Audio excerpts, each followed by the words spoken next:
दोस्तों, ये NCERT science में 12 चैप्टर है कक्षा 6 में। उसका ये 11वां चैप्टर है प्रकृति की अमूल्य संपदा। चैप्टर का नाम है प्रकृति की अमूल्य संपदा। महत्वपूर्ण चैप्टर है। जैसा कि आप लोग जानते हैं, अगर पहले आप लोग पढ़े होंगे या फिर देखे होंगे वीडियो, तो हम लाइन बाय लाइन इस चीज़ को पढ़ते हैं और आप लोग को भी पढ़ाते हैं, जो कि एक पढ़ने का बहुत ही बढ़िया तरीका है। एनसीईआरटी में हॉट टॉपिक्स बहुत सब वीडियो मिल जाएगा, लेकिन हाँ, जब तक आप लाइन बाय लाइन नहीं पढ़ेंगे तब तक फ़ायदा नहीं दिखेगा। तो जैसा कि बहुत सारे टॉपर्स ने भी कहा है कि एनसीईआरटी को जितनी बार पढ़ेंगे उतना नया कुछ जानने को मिलेगा। भूमि और सूर्या के लिए विद्यालय की छुट्टियां सदैव मनोरंजक होती हैं। इन छुट्टियों में वे अपनी अज्जी यानी कि दादी माँ के घर गए हैं। अज्जी पश्चिमी घाट के जंगल के किनारे एक गांव में रहती है। वहाँ की हवा नगर की अपेक्षा अधिक ताज़ी और ठंडी होती है। वे अपने आसपास बहुत सुंदर पहाड़ियाँ, झरने और कई रोचक पौधे, जंतुओं और पक्षियों को देख सकते हैं। एक दोपहर भूमि और सूर्या अज्जी से उस स्थान के विषय में और जानकारी देने का निवेदन करते हैं। अज्जी कहती है, बच्चों, क्या आप जानते हैं कि इस जगह प्रकृति की अनेक संपदाएं हैं जो हमारे जीवन को समृद्ध बनाती हैं। यहाँ की हवा शुद्ध, ताज़ी और स्फूर्तिदायक है। यहाँ की मृदा इतनी उपजाऊ है कि यह विभिन्न प्रकार के जीव जंतुओं को जीवन प्रदान करती है। इसके अतिरिक्त यहाँ अच्छी धूप आती है जो अनेक प्रकार से उपयोगी है। विभिन्न प्रकार के वृक्ष भिन्न भिन्न पक्षियों और कीटों सहित अनेक जंतुओं को भोजन एवं आश्रय प्रदान करते हैं। क्या आप प्रकृति की ऐसी कुछ संपदाओं के विषय में सोच सकते हैं? देखिए कितनी हरी भरी है हमारा गांव। चलिए आगे है। भूमि ने कहा, अज्जी, हम जंगल का उपयोग पीने के लिए और साग सब्जी उगाने के लिए करते हैं। अज्जी ने कहा, हाँ, हमें इन संपदाओं की आवश्यकता उत्तरजीविता और अपने जीवन को अधिक सुविधाजनक बनाने के लिए होती है। प्रकृति की इन संपदाओं के बिना पृथ्वी पर किसी भी प्रकार का जीवन संभव बिल्कुल भी नहीं है। हम सभी इस प्रकार का ही एक भाग है। अज्जी वायु के महत्व को बताती है और यह हमारे जीवन के लिए किस प्रकार आवश्यक है यह भी स्पष्ट करती है। आइए हम वायु के विषय में और अधिक अच्छे तरीके से जानते हैं कि वायु क्या होता है। ठीक है, चलिए अगला टॉपिक ही है वायु। ठीक है, पढ़ते हैं वायु को।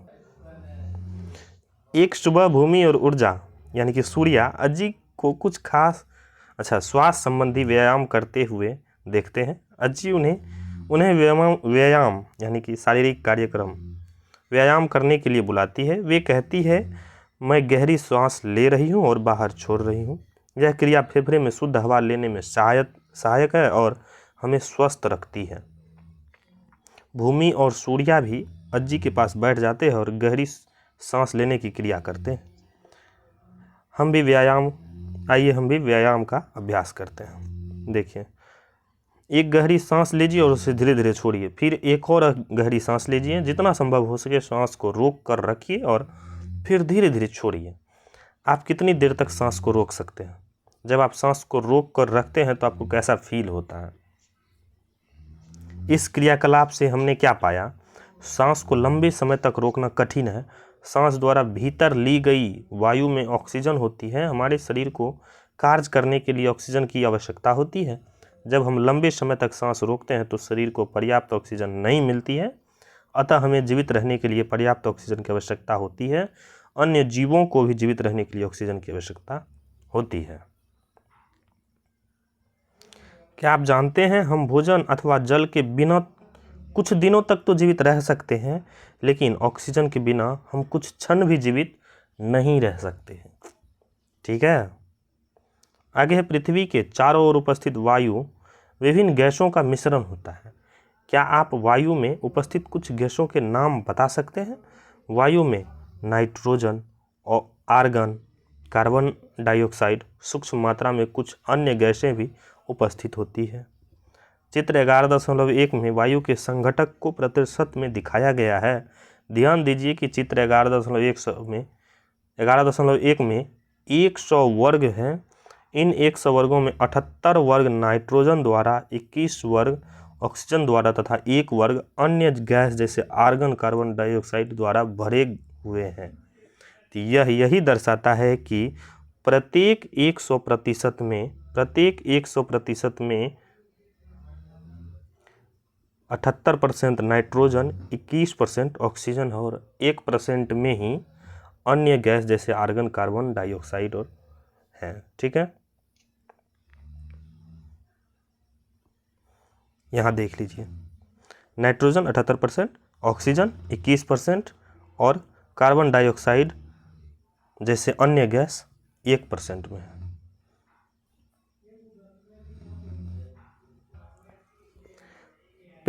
पेड़ों पर पत्तियों की सरसराहट, रस्सी पर लटके कपड़ों के हिलने या पंखों के चलने पर अथवा किसी खुली पुस्तक के पन्नों की फरफराहट आदि के द्वारा आपने वायु की उपस्थिति का अनुभव जरूर किया होगा। ठीक है, चलती हुई वायु को पवन कहते हैं। कभी कभी यह बहुत गति से चलता है जैसे कि आंधी के समय, या कभी कभी यह धीमी गति से भी चलता है जैसे बयार मंद पवन जो होता है। ठीक है, आपने भी अनेक बार फिरकी कागज से बनी चकड़ी के साथ खेला होगा। आइए क्रियाकलाप 11.2 द्वारा एक फिरकी बनाते हैं।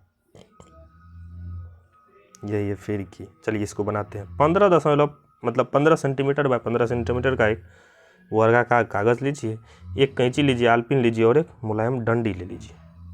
ठीक है, चित्र 11.2 में दर्शाए गए चित्रानुसार पहले एक कागज लीजिए, फिर उसको इस तरीके से यहाँ पे जिस तरह से काटा गया है इस तरह से काटिए और इस तरह से मोड़ दीजिए, आपका बन के तैयार हो जाएगा फिरकी। ठीक है, ठीक है, देखिए अब आप अपने हाथों में फिरकी को पकड़कर दौड़िए। आप इसे फूंक मारकर भी चला सकते हैं। आप क्या देखते हैं, क्या फिरकी घूमती है? जब आप इसे थोड़ा आगे और पीछे चलाते हैं तब यह घूमती है। फिरकी को कौन कौन घुमा रहा है? यह पवन है जो इस फिरकी को घुमाता है। ठीक है, देखिए ये जो पवन चक्की है यह भी उसी चीज़ का एग्जाम्पल होता है। आगे पढ़ते हैं। पवन चक्की और फिरकी की कार्य प्रणाली समान है। पवन चक्की के पंखों को घुमाती है। आटे की चक्की, कुएं से पानी ऊपर खींचने या विद्युत उत्पादक के लिए पवन चक्की का उपयोग किया जाता है। भारत में अनेक पवन चक्की फॉर्म हैं। पवन चक्की फॉर्म वह क्षेत्र है जिसमें अनेक पवन चक्कियाँ पवन ऊर्जा द्वारा विद्युत उत्पादन करती है। आपने जरूर कहीं ना कहीं देखा होगा इस चीज़ को। ठीक है, आगे पढ़ते हैं। देखिए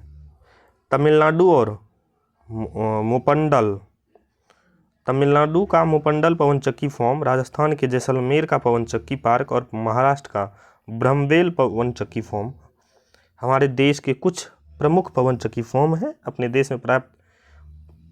देश में पाए जाने वाले अन्य पवन चक्की फॉर्म के बारे में आप प्राप्त कर सकते हैं जानकारी। देखिए इसमें 3 पवन चक्की का नाम बताया गया है। देखिए मुपंडल पवन चक्की फॉर्म, जैसलमेर का पवन चक्की पार्क और महाराष्ट्र का ब्रह्मवेल पवन चक्की फॉर्म। तो ये तीनों याद रखेंगे। ठीक है, आगे है हमने सीखा कि वायु हमारे लिए अत्यंत महत्वपूर्ण है। जल भी हमारे लिए अति आवश्यक है और अमूल्य भी है। यदि आपको पीने के लिए जल ना मिले, विशेषतः जब आपको प्यास लगी हो, तब आपको कैसा महसूस होगा? आइए जल के बारे में और अधिक जानते हैं। आगे टॉपिक है जल। देखिए लाइन बाय लाइन जब तक नहीं पढ़ेंगे, अभी थोड़ा सा बोर लग रहा होगा, लेकिन फिर भी हाँ लाइन बाय लाइन पढ़िए। पढ़ने से ही नई जानकारी एकत्रित होती है, नई जानकारी प्राप्त होती है। बहुत तरीके से आप लोग पढ़ चुके हैं, बहुत सब टीचर से पढ़ चुके हैं। लाइन बाय लाइन पढ़ के देखिए, ज़रूर फ़ायदा होगा। इसका हम कुछ ही दिन में एग्जाम्पलर यानी कि हर चैप्टर से क्वेश्चन, जैसे ये 30 मिनट 40 मिनट्स का वीडियो बनता है, उसी तरह से हम 30 मिनट या 40 मिनट्स में एक चैप्टर का जितना भी एग्जाम्पलर है या फिर उस चैप्टर से जितना भी क्वेश्चन क्रिएट होगा, सारे का सॉल्यूशन इसी चैप्टर में से कट करके, जैसे कि अगर मान के चलिए कोई जल से संबंधित कोई प्रश्न है और उस प्रश्न का उत्तर इतना दूर में मिलता है, तो मैं इसी चीज़ को कट करके वहाँ अटैच कर दूंगा और क्वेश्चन के जस्ट नीचे में इस चीज़ को पढ़ूंगा, जिससे कि आपका डाउट क्लियर हो जाएगा और आपको पढ़ाई में बहुत ही सहायता मिलेगी। ठीक है, उस चीज़ की मैं कुछ दिन में ही चालू करने वाला हूँ, तो आप चैनल को ज़रूर सब्सक्राइब कर लीजिए। ठीक है, तो फिलहाल अभी पढ़ते हैं जल। ठीक है, भूमि और सूर्या अज्जी को गायों के लिए नाद में पानी भरने, बगीचे में साग भाजी और औषधि पौधों को पानी देने में सहायता करते हैं। अज्जी उनको सिखाती है कि पौधों को पानी किस प्रकार दिया जाए जिससे पानी की प्रत्येक बूंद का उपयोग हो और उनमें से एक भी बूंद बर्बाद ना हो। क्या आप अपने दैनिक जीवन में जल के कुछ अन्य उपयोगों के विषय में सोच सकते हैं? अपने विचार दिए गए रिक्त स्थान में लिखिए। देखिए, पौधों में पानी देना, किस प्रकार पानी दे रहा है कि हर एक बूंद का पानी, हर एक बूंद इसमें सही उपयोग हो रहा है, कोई भी बर्बाद नहीं हो रहा है। इस चीज़ को जानेंगे। देखिए, इस बच्चे का सवाल है, हमें पीने के लिए जल की आवश्यकता क्यों होती है? चलिए इस चीज़ को आगे हम पढ़ते हैं। जिस तरह से हमने पढ़ा कि हमें वायु की आवश्यकता क्यों होती है, उसी तरह से अब इसमें पढ़ेंगे कि हमें जल की आवश्यकता क्यों होती है। ठीक है, दूसरा पेंसिल ले रहे हैं। हमें अपने दैनिक जीवन में अनेक कार्यों के लिए जल की आवश्यकता होती है, जैसे पीने के लिए, खाना खाने के लिए, खाना बनाने के लिए, नहाने के लिए, कपड़े धोने के लिए, कपड़ा सफाई करने के लिए, इसे फसलें उगाने और औद्योगिक कार्यों के लिए भी उपयोग में लाया जाता है। हमें जल कहाँ कहाँ से प्राप्त होता है, इनके स्रोत क्या क्या है, इस चीज़ की सूची बना लेते हैं। देखिए, पृथ्वी की सतह पर लगभग 2/3 भाग जल है। पृथ्वी की सतह पर कितना है? 2/3 भाग जल से घिरा हुआ है। अधिकांश जल महासागरों एवं समुद्रों से में पाया जाता है, परंतु यह जल नमकीन होता है, लवणीय होता है। ठीक है, इसलिए यह जल घरेलू, कृषि तथा औद्योगिक उपयोग के लिए उपयुक्त नहीं होता है। इन सभी गतिविधियों के लिए हमें मृदु किसे कहते हैं? जिसमें लवण नहीं होता है, और लवणीय इस जल की आवश्यकता होती है, जो पृथ्वी की सतह पर बर्फ की चादरों अथवा हिम नदियां या झीलों में और पृथ्वी की सतह के नीचे भूजल के रूप में पाया जाता है। बर्फ की चादरों, हिम या भूजल से मृदु यानी कि अलवणीय जल प्राप्त करना कठिन होता है। मृदु जल कुछ मात्रा में तालाब, नदियां, झीलों और कुछ कुएं से सहजता से प्राप्त किया जा सकता है। जल अमूल्य है, इसलिए अज्जी उन्हें जल का विवेकपूर्ण उपयोग करना सिखा रही है। क्या आप अनुभव करते हैं कि हमारे दैनिक जीवन की गतिविधियों में जल का उपयोग सही प्रकार से हो रहा है? क्या आपने दैनिक कार्यों में जल को व्यर्थ होते हुए देखे हैं? आइए अब जानें कि कौन सी गतिविधियां में जल व्यर्थ हो रहा है और इसे व्यर्थ होने से किस प्रकार रोका जा सकता है। ठीक है, यह जो तालिका है इसे आप भर सकते हैं। चलिए इस चीज़ का आगे बढ़िया से उदाहरण दिया हुआ है, बढ़िया से पढ़ लेते हैं इस चीज़ को। इस तालिका से प्राप्त जानकारी से क्या निष्कर्ष निकलता है? जल के अपव्यय को रोकने के लिए आप और आपका परिवार क्या कर सकता है?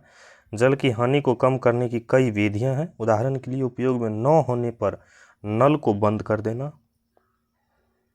उपयोग में न होने पर नल को बंद करना, जल के रिसाव को सही करवाना, जल का पुनः चक्रण एवं जल संचयन भी जल बचाने में सहायक होता है। ठीक है, हमारे देश विभिन्न नदियां, झरने और झीलों से समृद्ध है।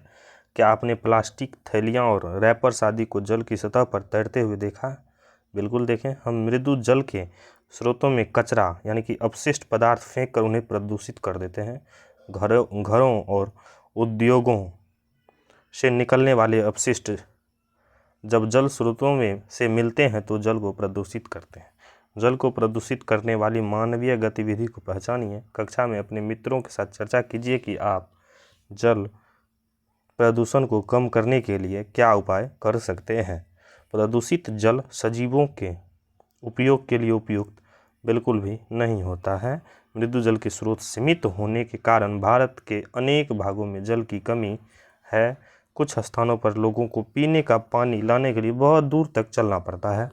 सभी के पास जल की समान उपलब्धता नहीं है, इसलिए हमारे लिए जल का संरक्षण करना और उसका विवेकपूर्ण उपयोग करना महत्वपूर्ण है। हमें इसे प्रदूषित होने से भी बचाना चाहिए ताकि यह सभी जीवित प्राणियों के उपयोग के लिए उपयुक्त रहे। आप जल संरक्षण की कौन सी विधियां सोच सकते हैं? आगे है, जल संरक्षण के लिए जल संचयन एक महत्वपूर्ण विधि है। बहुत से भवनों में वर्षा के जल को बाद में उपयोग करने के लिए बड़ी मात्रा में एकत्रित और संग्रहित किया जाता है। इसे ही वर्षा का जल संचयन कहते हैं। देखिए, बहुत से भवनों में वर्षा के जल को बाद में उपयोग करने के लिए बड़ी मात्रा में एकत्रित और इसे संग्रहित कर लिया जाता है। इसे ही वर्षा का जल संचयन कहा जाता है। ठीक है, जैसा कि आप चित्र में देख सकते हैं। देखिए, ये घर है, ये और बारिश जैसे ही हुई तो इस पूरे घर में जितना भी पानी आया उस चीज़ को इस पाइप के द्वारा इस पानी को यहाँ लाया और इस पानी को फिर हम इस जल संचयन में रखे हैं। इसी को वर्षा जल संचयन कहा जाता है।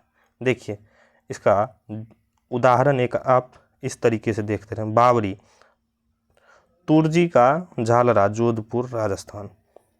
यही है जल संचयन की एक विधि। ठीक है, चलिए इस चीज़ को बढ़िया से पढ़ते हैं आगे। आप जानते हैं कि वर्षा का जल घरों, आवासीय क्षेत्रों और विद्यालयों में संचयित किया जाता है। भारत में वर्षा जल संचयन की यह परंपरा सदियों से चली आ रही है। उदाहरण के लिए राजस्थान एवं गुजरात में पानी की कमी के कारण जल संचयन के लिए बावड़ी और वाब बनाए गए हैं। इन बावियों में जल संचयन की एक अनूठी व्यवस्था है। इसमें न केवल वर्षा का जल बल्कि आसपास की झीलों, तालाब और नदियों से रिसने वाला जल भी संचयित होता है। इस हेतु धरती में लंबे, गहरे और मतलब खाइयाँ के अंदर की दीवारें पत्थर की टुकड़ों से इस प्रकार बनी होती है कि इसमें इन खाइयों में जल का रिसाव हो सके। आप जल संचयन की इस पारंपरिक पद्धतियों को अपने आसपास खोजें। इसके बारे में और अधिक से जानने के लिए आप शिक्षक और अभिभावक से बातचीत कर सकते हैं। देखिए, क्या आप जानते हैं प्रत्येक 22 मार्च को विश्व जल दिवस मनाया जाता है। अब यहाँ से प्रश्न उठता है कि जल दिवस कब मनाया जाता है? जल दिवस कब मनाया जाता है? तो जल दिवस कब मनाया जाता है? जल दिवस 22 मार्च को मनाया जाता है। ठीक है, आगे है जल की विविध अवस्थाओं की यात्रा नामक अध्याय में हमने जल चक्र के बारे में सीखा, जहाँ सूर्य जल के वाष्पीकरण में महत्वपूर्ण भूमिका निभाता है। क्या आपने सभी अपनी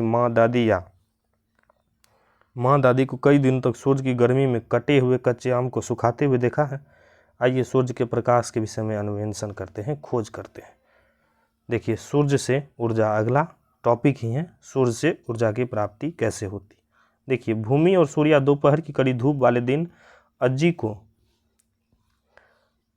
को मिर्च सुखाने में सहायता कर रहे हैं। अज्जी ने कहा, हम इन्हें सुखाने के लिए सूर्य की गर्मी का उपयोग करते हैं। जब ताज़ा मिर्च उपलब्ध ना हो तो हम सूखी मिर्च का उपयोग कर सकते हैं। मैं अपने घर ले जाने के लिए कुछ सूखी हुई मिर्ची दे दूंगी। आप जानते हैं कि पृथ्वी पर ऊर्जा का मुख्य स्रोत सूर्य है। सभी पौधों और जंतु इस पर निर्भर रहता है। हम विभिन्न कार्यों के लिए सूर्य की ऊष्मा और प्रकाश का उपयोग करते हैं। वे कौन सी गतिविधियां हैं जिनके लिए हमें ऊष्मा और प्रकाश की आवश्यकता होती है? भूमि हमारे जीवन में सूर्य से ऊष्मा और प्रकाश के उपयोग को दिखाने के लिए कुछ चित्र बनाती है। क्या आप कुछ अन्य उदाहरणों के साथ उनकी सहायता कर सकते हैं? चित्र बनाइए और दिए गए स्थान पर उनके नाम लिखिए। ठीक है, देखिए, पौधे द्वारा भोजन बनाना, यह भी सूर्य की उपस्थिति में होता है। हम लोग कपड़े सुखाते हैं, यह भी सूर्य की उपस्थिति में होता है। और भी कई उदाहरण हैं जिसे आप अपने बुक में लिख सकते हैं और उसके बारे में जान सकते हैं। एक दिन दोपहर में भूमि और सूर्या अज्जी के घर के पास के एक मैदान से गुजरते देखा। वहाँ घास चरती हुई एक गाय दिखाई देती है। वे सूर्य की ऊर्जा का मुख्य स्रोत होने की बात कह रहे हैं। आगे दिए गए वार्तालाप को ध्यान से पढ़िए और इसका उत्तर दीजिए। बच्ची कह रही है कि इस गाय को देखो, यह घास खा रही है और इससे ऊर्जा प्राप्त कर रही है। फिर ये बोलता है कि नहीं, मुझे लगता है कि इस गाय को ऊर्जा सूर्य से मिल रही है, जैसा कि इसकी दादी माँ ने कहा था कि सूर्य से ऊर्जा मिलती है जिससे कि हम मिर्च को सुखाते हैं। उसी तर्ज पर ये कह रहा है कि गाय को सूर्य से ही ऊर्जा मिलती है, ऊर्जा इन्हें गाय घास चरने से नहीं मिलती है। चलिए इस चीज़ का खुलासा आगे करते हैं। गाय धूप में खड़ी है, परंतु इसका अर्थ यह नहीं है कि इसे सूर्य से ऊर्जा मिल रही है। फिर यह बोलती है, ठीक है, ये क्या बोलता है? गाय घास खा रही है, घास को बढ़ने के लिए सूर्य के प्रकाश की आवश्यकता होती है, अतः ऊर्जा का मुख्य स्रोत तो सूर्य ही हुआ। बिल्कुल, इस प्रकार गाय को सूर्य से ऊर्जा प्राप्त होती है, बिल्कुल कह सकते हैं, क्योंकि गाय को ऊर्जा इस घास से मिल रही है, बट घास को तो ऊर्जा सूर्य से मिल रही है, तो इनडायरेक्टली हम कह सकते हैं कि गाय को ऊर्जा सूर्य से मिल रही है। ठीक है। सूर्य का प्रकाश पौधे को भोजन प्राप्त करने में सहायता प्रदान करता है। सूर्य पृथ्वी पर सभी जीवों को ऊष्मा और प्रकाश प्रदान करता है। यह ऊर्जा का मुख्य स्रोत है। भारत में अनेक परिवार में सूर्य की प्रति कृतज्ञता व्यक्त करने के लिए सुबह सुबह सूर्य को जल अर्पित किया जाता है। हमारे यहाँ एक बहुत बड़ी परंपरा है सुबह सुबह सूर्य को जल अर्पित करना। ठीक है। क्या आपने छतों, विद्युत के खंभों के ऊपर या ट्रैफिक सिग्नलों पर सौर पैनल देखे हैं? बिल्कुल, हर जगह मिल जाएगा। सौर पैनल सौर ऊर्जा को एकत्रित कर विद्युत उत्पादन करते हैं। सूर्य से प्राप्त ऊर्जा का उपयोग सोलर कुकर में खाना बनाने अथवा सौर जल ऊष्मक में गर्म करने के लिए किया जाता है। देखिए, सौर ऊर्जा का उपयोग क्या है? सौर पैनल से हम बिजली प्राप्त होता है। ठीक है। देखिए,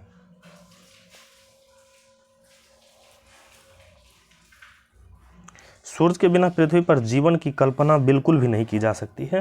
पृथ्वी पर सूर्य ही उस ऊर्जा का मुख्य स्रोत है। पौधे सूर्य से प्राप्त ऊर्जा द्वारा भोजन बनाते हैं। विभिन्न जीव जंतु भोजन को खाते हैं और विकसित होते हैं। ठीक है। हम पौधे और जीव जंतुओं जैसे दोनों से भोजन प्राप्त करते हैं। पृथ्वी पर यह चक्र सूर्य के कारण ही संभव होता है। अतः हम सभी ऊर्जा के मुख्य स्रोत सूर्य पर निर्भर रहते हैं। विविध प्रकार के पौधे और जीव जंतु कहाँ पाए जाते हैं, इसकी खोज करते हैं आगे। देखिए, आगे है वन। क्या है? वन। इस चैप्टर में हम पढ़ेंगे वन के बारे में। एक सुबह अज्जी सैर के लिए भूमि और सूर्या को जंगल में ले जाती है। वहाँ उन्हें विभिन्न प्रकार के पौधे, झाड़ियाँ और वृक्ष मिलते हैं। अज्जी बताती है कि वन विभिन्न प्रकार के पौधों की सघन वृद्धि वाले बड़े क्षेत्र को कहा जाता है। ठीक है। रास्ते में वे भूमि पर गिरे हुए कुछ नेलिकाएँ, कन्नड़ में आंवले का नाम, इसको इकट्ठा करते हैं। अज्जी उन्हें बताती है कि हमारे गांव में पैरों से फल न तोड़ने की परंपरा है। उन्हें पशुओं और पक्षियों के लिए खाने के लिए छोड़ दिया जाता है। ठीक है। आप अपने मित्रों से चर्चा करें, कम से कम 5 ऐसे उत्पादों की एक सूची बनाएं जिन्हें हम वनों से प्राप्त करते हैं। पक्षियों और कीटों सहित कई जंगली वस्तुओं के लिए वन एक प्राकृतिक आवास भी है। वन उन्हें भोजन और आश्रय भी प्रदान करता है।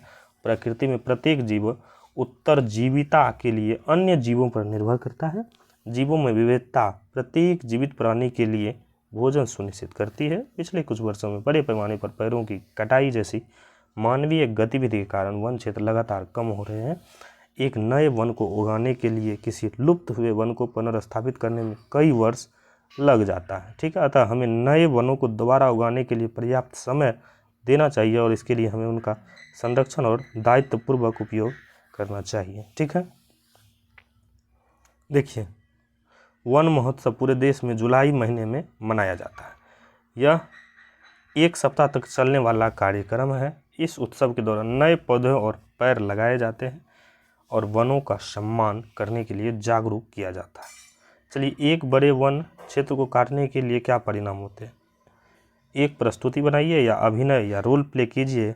एक कहानी या कविता लिखकर जो दर्शाता है कि यदि हम जंगलों में पेड़ों को निरंतर काटते रहेंगे तो क्या हो जाएगा। नाटक के द्वारा इसे प्रस्तुत कीजिए अपनी कक्षा में। चलिए, इस चीज़ को जान लेते हैं कि क्या कह रहा है। भारत में प्राचीन काल से ही वनों का आदर, रक्षक और संरक्षण करने की परंपरा रही है। पवित्र उपवनों के बारे में आप पहले ही सजीव जगत में विविधता इस पाठ में पढ़ चुके हैं। पेड़ों की कटाई को रोकने के लिए इस प्रकार वनों को बचाने के लिए समान लोगों द्वारा कई प्रयास किए गए हैं। प्रसिद्ध चिपको आंदोलन एक ऐसा ही प्रयास है। इसकी शुरुआत 1970 के दशक में उत्तराखंड, जो तत्कालीन उत्तर प्रदेश था, उसमें हुई थी। इस आंदोलन में स्थानीय महिलाओं ने बढ़ चढ़कर भाग लिया था। पेड़ों को कटने से बचाने के लिए उन्होंने पेड़ों को घेर लिया था और उसे लिपट गई थी, बिल्कुल इस तरीके से। ठीक है, आगे पढ़ते हैं। उनका उद्देश्य हरित आवरण को बढ़ाना है। आप भी अपने समुदाय में वन महोत्सव की योजना बना सकते हैं। भूमि और सूर्या ने जंगल में घूमने के दौरान देखा कि ज़मीन पर बहुत सारी पत्तियां हैं और मृदा में नमी दिखाई दे रही है। अजी ने बताया, पौधे की जड़ी मृदा को जकड़ कर रखती है और उसे बहने से रोकती है। पैरों से गिरने वाली पत्तियां सड़ जाती है और मृदा को पोषक तत्वों में समृद्ध बनाती हैं। इस मृदा का उपयोग नए पौधों और पेड़ों को उगाने के लिए किया जाता है। वृद्धि में यह पुनर्चक्रण का एक उदाहरण है। आइए हम मृदा के बारे में और अच्छी तरीके से जानते हैं। अगला टॉपिक है मृदा, चट्टान और खनिज। देखिए, भूमि, सूर्या और अज्जी जंगल से घर वापस आते हैं। भूमि और सूर्या कुछ सागों के पौधों लगाने के लिए बगीचे में मृदा तैयार करने में अज्जी की मदद करते हैं। अज्जी उन्हें धीरे से मिट्टी को खोदने और मिट्टी की गांठ को ढीला करने के लिए कहती है। आप सजीव विशेषताओं का अन्वेषण अध्याय में पहले ही पढ़ चुके हैं कि पौधे के लिए पर्याप्त विकास के लिए मृदा के कणों के बीच जगह न केवल पर्याप्त वायु प्रदान करती है बल्कि जड़ों को भी आसानी से बढ़ने देती है। भूमि और सूर्या को मृदा के छोटे छोटे कंकड़, पौधों की जड़ें और कुछ केंचुए भी दिखाई देती है। क्या आप समझे कि केंचुए मृदा को उलटने, पलटने और ढीला करने में सहायता करते हैं? जब तक भूमि और सूर्या अज्जी की सहायता करते हैं, आइए क्रियाकलाप कर लेते हैं आगे। देखिए, सावधानी बरतना है। अपने घर और विद्यालय के आसपास के विभिन्न पौधों से मृदा के नमूने एकत्रित कीजिए और अनुमान लगाइए कि विभिन्न मृदा में क्या क्या हो सकता है। मृदा के प्रत्येक नमूने का ध्यानपूर्वक अवलोकन करिए और उसका रंग लिख लीजिए। देखिए, मृदा के प्रत्येक नमूने को स्पर्श कर उनकी बनावट को महसूस करें। मृदा के नमूने का अपनी नम आँखों से अवलोकन करें। यदि आपके पास एक आवर्धक लेंस है तो इसकी भी सहायता कर ले सकते हैं। इससे भी मृदा को देख सकते हैं और इसकी अवलोकन को इस तालिका में लिख सकते हैं। आगे पढ़ते हैं। नमूनों के बारे में लगाए गए अनुमान निकट से किए गए अनुमान में क्या अंतर है? क्या आपको विभिन्न स्थानों से लिए गए मृदा के नमूने में कोई अंतर दिखाई दिया? क्या नम आँखों से और आवर्धक लेंस से किए गए अवलोकन में कोई अंतर दिखाई दी? मृदा में बहुत सी वस्तुएं होती है जैसे रेत, कीड़े, कृमि।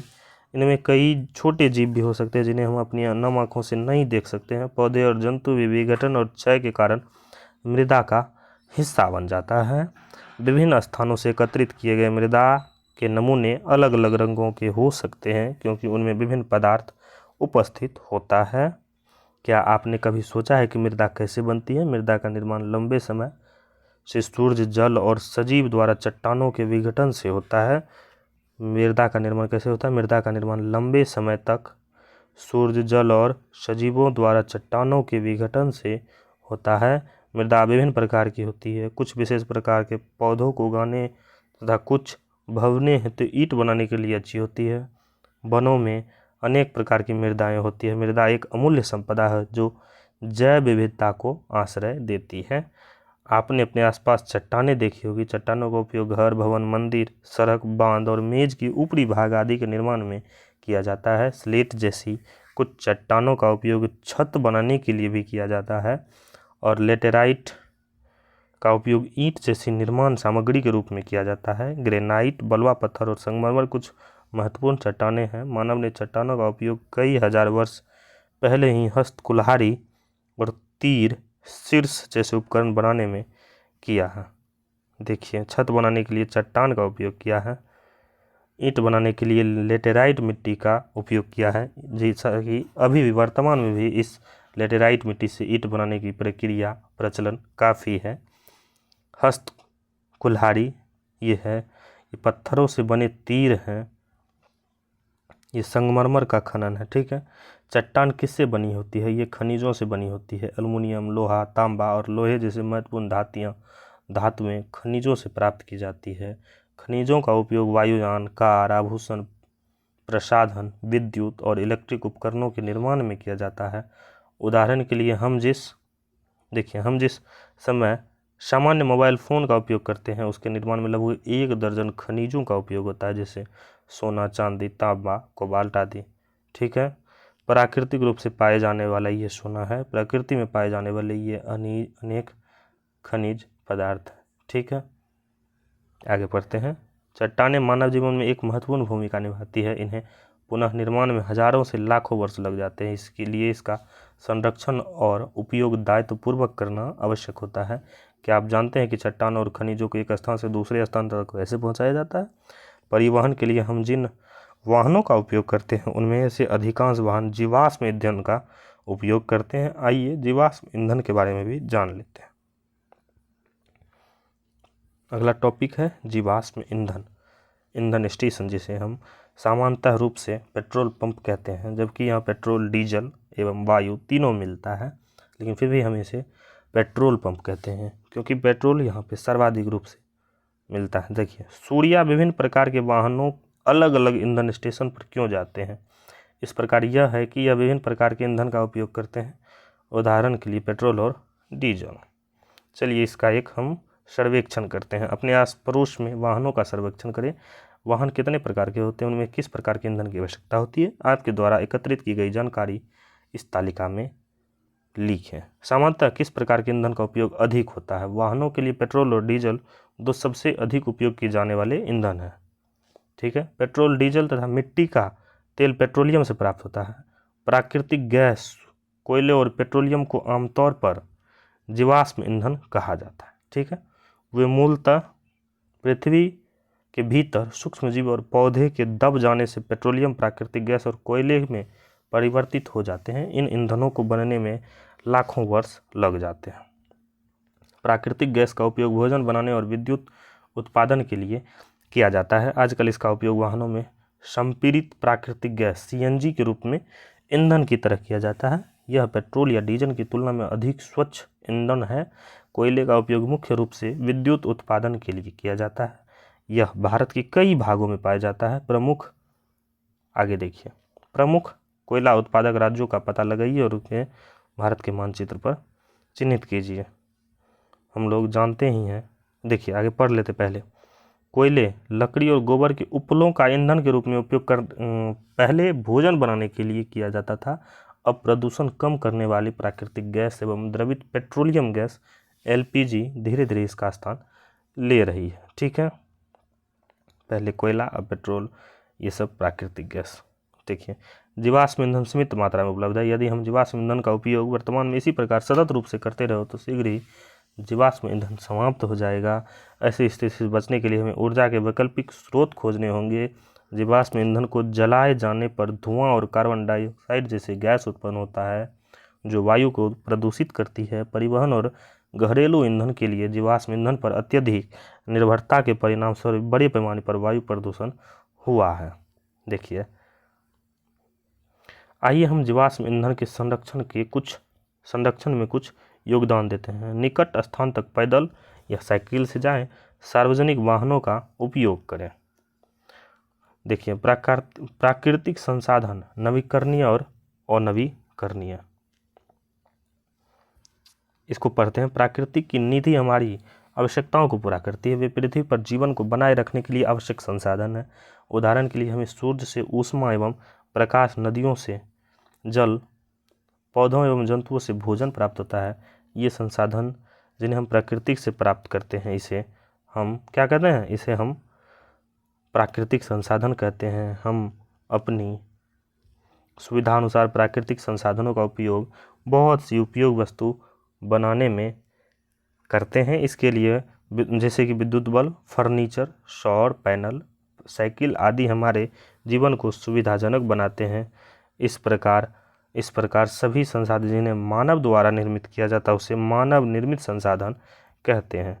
देखिए, आपने विभिन्न प्रकार के संसाधन, प्राकृतिक संसाधन जैसे वायु, जल, सौर ऊर्जा, वन, मिट्टी यानी कि मृदा, चट्टान, खनिज और जीवाश्म ईंधन के विषय में जानकारी प्राप्त की। समय के साथ इनमें कई प्राकृतिक संसाधन प्राकृतिक प्रक्रियाओं द्वारा पुनर्जीवित हो रहे हैं। यदि आपको याद हो, अज्जी ने भूमि और सूर्या को बताया कि वे केवल वही नेलिकाएं उठाएं जो भूमि पर गिरे हुए हैं। यह बात सुनिश्चित करती है कि अन्य जंतुओं और पक्षियों के लिए पर्याप्त फल उपलब्ध हों। जंतुओं और पक्षियों के मल से निकले बीज नए पौधों को उगाने में सहायक होते हैं। यद्यपि इस प्रक्रिया में नए पैरों से फल मिलने में कुछ वर्षों का समय लगता है, तथा संसाधन जिनका उचित समयावधि के भीतर नवीनीकृत, पुनः पूर्ति अथवा पुनर्स्थापन हो, उन्हें नवीकरणीय संसाधन कहते हैं। ठीक है, इस चीज़ को हाईलाइट कर लेते हैं। संसाधन जिनका उचित समयावधि के भीतर नवीनीकृत, पुनः निर्मित यानी कि पुनः पूर्ति अथवा पुनर्स्थापन हो, उसे नवीकरणीय संसाधन कहते हैं। वायु, जल और वन नवीकरणीय प्रमुख संसाधनों के कुछ उदाहरण हैं। प्रकृति उनका नवीकरण कर देती है, जिसे हम प्राकृतिक संसाधनों का विवेकपूर्ण उपयोग करना चाहिए। दूसरे शब्द में जीवाश्म ईंधन निर्मित होने में लाखों वर्ष लगते हैं। ये सीमित मात्रा में पाए जाते हैं, एक बार उपयोग करने के बाद ये छिन्न हो जाते हैं, ये उचित समयावधि के भीतर उत्पन्न नहीं होते हैं और न ही से पुनः पूर्ति होती है। इस संसाधनों को अनवीकरणीय संसाधन कहते हैं। अनवीकरणीय संसाधन प्राकृतिक संसाधनों के उदाहरण जैसे खनिज, मृदा, कोयला, पेट्रोल, प्राकृतिक गैस है। ठीक है, देखिए ये उचित समयावधि के भीतर उत्पन्न नहीं होते हैं, ना ही इनकी पुनः पूर्ति होती है। इन संसाधनों को अनवीकरणीय संसाधन कहते हैं। ठीक है, इसे क्या कहते हैं? अनवीकरणीय संसाधन कहते हैं। चलिए आगे पढ़ते हैं। हमारे उपयोगी संसाधन, हमारे उपयोगी संसाधन, यह भूमि और सूर्य के लिए अपनी अज्जी के घर रोमांचक छुट्टी के बाद घर लौटने का समय है। अपनी अम्मा यानी कि माँ उन्हें लेने आई है। भूमि और सूर्या ने अम्मा को बगीचे में ये उग रहे सागों के पौधे दिखाए और वह सूखी मिर्चें दिखाई जो अज्जी ने उन्हें घर ले जाने के लिए दी थी। जब वे नगर पहुँचे तो उन्होंने आसमान के रंग और हवा की गंध में कुछ बदलाव देखा। यहाँ बहुत कम पेड़ हैं, यहाँ हवा की गंध भी अज्जी के घर की हवा जितनी अच्छी नहीं है। वहाँ वाहनों से निकलने वाले धुएं की गंध आ रही है, वायु प्रदूषित है। अम्मा कहती है कि हाँ, हम जब वाहनों में जीवाश्म ईंधन का उपयोग करते हैं तो धुआं उत्पन्न होता है। आजकल ऐसे वाहन उपलब्ध हैं जो प्रदूषण कम फैलाते हैं। उदाहरण के लिए विद्युत वाहन जो किसी भी प्रकार के धुएं का निष्कासन बिल्कुल भी नहीं करता है। अतः लोग इन वैकल्पिक वाहनों का अपनाने का प्रयास कर रहे हैं। क्या आप वायु प्रदूषण कम करने के लिए उपलब्ध विकल्पों की सूची बना सकते हैं? हम अपने दैनिक जीवन में कई प्राकृतिक संसाधनों का उपयोग करते हैं। आइए कुछ संसाधनों के पहचानते हैं और इसका क्रियाकलाप 11.6 को पूरा करने में लगाए जाते हैं। आइए उपयोग किए गए प्राकृतिक संसाधनों की एक सूची बनाते हैं। अपने दैनिक जीवन में आपके द्वारा किए जाने वाले गतिविधियों की सूची बनाएं। उन प्राकृतिक संसाधनों को लिखें जिनका उस गतिविधियों के संचालन में प्रत्यक्ष या अप्रत्यक्ष रूप से उपयोग किया गया था। तालिका का अनुसार में कुछ गतिविधियां पहले से ही भरी हुई हैं, इनका अनुसरण करके आप रिक्त पंक्तियां भर सकते हैं। कपड़े धोना, पानी, मिट्टी से खिलौना बनाना, मृदा, जलाने की लकड़ी एकत्रित करना, ये भी लकड़ी से होता है यानी कि वन से होता है। पतंग उड़ाना, हवा, जलपान करना, तो इसमें खाना पीना सब कुछ होता है। ठीक है, इसका प्राकृतिक संसाधन क्या है, इस सब चीज़ की सूची आप बना सकते हैं वैसे। ठीक है, आगे बढ़ते हैं। आपने कितने प्राकृतिक संसाधनों की सूची बनाई है? अपनी सूची की तुलना अपने किसी मित्र की सूची से करें। आपने और आपके मित्र ने प्राकृतिक संसाधनों की सूची बनाई है जिनमें से कई का उपयोग हम प्रतिदिन करते हैं। ये संसाधन जल, वायु, मृदा और पौधों और जंतुओं से प्राप्त होने वाले भोजन है। हमें ये संसाधन प्राकृतिक रूप से मिलते हैं। हम उन उपभोग के लिए इन संसाधनों से वस्तुएं बनाते हैं, इसलिए हमें अपने प्राकृतिक संसाधनों का संरक्षण करना चाहिए और उनका अपव्यय न करते हुए दायित्वपूर्वक उपयोग करना चाहिए। इस प्रकार पर्यावरण को हानि पहुंचाए बिना हम अपनी आवश्यकताओं को पूरा कर सकते हैं और भविष्य के लिए भी इन्हें बचा सकते हैं। मानव सहित सभी सजीव अपने अस्तित्व के लिए इन पर निर्भर रहता है। देखिए, M.K. गांधी ने कहा है कि पृथ्वी प्रत्येक मनुष्य की आवश्यकता की पूर्ति के लिए पर्याप्त संसाधन उपलब्ध कराती है, लेकिन प्रत्येक मनुष्य के लालच को पूरा करने के लिए नहीं। देखिए, सारांश हम पढ़ेंगे अभी। देखिए, अधिकांश संसाधन जो हमारे अस्तित्व के लिए आवश्यक है प्रकृति द्वारा प्रदान किए जाते हैं। प्रकृति द्वारा प्रदत्त संसाधनों को प्राकृतिक संसाधन कहते हैं। कुछ महत्वपूर्ण प्राकृतिक संसाधन वन, वायु, जल, मृदा, चट्टान, खनिज, जीवाश्म ईंधन और सूर्य से निकलते हैं। मनुष्य द्वारा अपनी आवश्यकताओं को पूरा करने के लिए बनाए गए संसाधनों को मानव निर्मित संसाधन कहते हैं। प्राकृतिक संसाधनों को नवीकरणीय संसाधन और अनवीकरणीय संसाधनों में वर्गीकृत किया गया है। वे संसाधन जिनकी पूर्ति एक उचित अवधि के भीतर प्राकृतिक प्रक्रियाओं द्वारा हो जाती है उन्हें नवीकरणीय संसाधन कहते हैं। वे संसाधन जिनका भंडार सीमित मात्रा में होता है और जिनकी पूर्ति उचित अवधि के भीतर नहीं होता है उन्हें अनवीकरणीय संसाधन कहते हैं। मानव सहित सभी सजीव अपने जीवन के लिए प्राकृतिक संसाधनों पर निर्भर रहते हैं, इसलिए हमें उनके विवेकपूर्ण उपयोग करना चाहिए। ठीक है, देखिए आगे जैसे प्रश्न है, हम प्रश्नावली के बारे में आपको बताते हैं। जैसे एक मिनट, एक मिनट एक मिनट एक मिनट, नहीं इसमें तो प्रश्नावली नहीं है। तो हम ये बता रहे थे कि जैसे अब ये चैप्टर हम पढ़ चुके हैं, तो इसी से अगर मान के चलिए कोई जैसे इसी चैप्टर का जो प्रश्न होता है उस प्रश्न को हम लोग कैसे बनाएंगे। देखिए प्रश्न बनाने से हमारा और भी कॉन्सेप्ट क्लियर होता है। तो उस चीज़ को हम कैसे करेंगे, जैसा कि ऊपर हमें बताए हैं कि वो प्रश्न लेंगे और उस प्रश्न का उत्तर इसी चैप्टर में अगर जहाँ भी मिलेगा उस पर्टिकुलर पेज को काट के हम नीचे उसी स्लाइड में ऐड कर देंगे और उस प्रश्न को पढ़ेंगे। फिर उस पेज को पढ़ेंगे जिस पेज में उसका आंसर मिलेगा, उस पेज को पढ़ के उसका आंसर हम खोजेंगे। और मतलब इस तरीके से पढ़ेंगे कि हम एनसीईआरटी को भी पढ़ लेंगे और क्वेश्चंस को भी प्रैक्टिस कर लेंगे। ठीक है, धन्यवाद। मिलते हैं अगले वीडियो में। इसका अगला वीडियो जो होगा वो लास्ट वीडियो होगा इस चैप्टर का, फिर हम अगले क्लास में चल जाएंगे, यानी कि 7वां क्लास का साइंस पढ़ेंगे। ठीक है, धन्यवाद।